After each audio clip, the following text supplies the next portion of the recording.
we just kind of want to be on the forefront of raising awareness of EVs.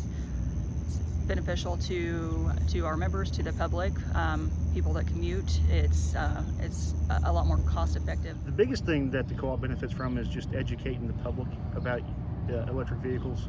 There's a lot of misconceptions about EVs, about the cost of ownership and the price. And so we want to educate, and we also want to build that infrastructure there, because the biggest concern whenever you talk to folks about EVs is the range anxiety. How far can I go on a charge, and is there infrastructure to be able to charge it if I'm out and about? And so we wanted to do that with us having our territory that spans the I-55 and I-70 corridor, and then I-57 on the east. We wanted to put some infrastructure within our territory, and that allows people to stop in and visit our communities and push that tourism and those people off of the highway into our communities, and try and get some of those travel dollars back into our communities, and also to promote the technology and make sure everybody understands how it works.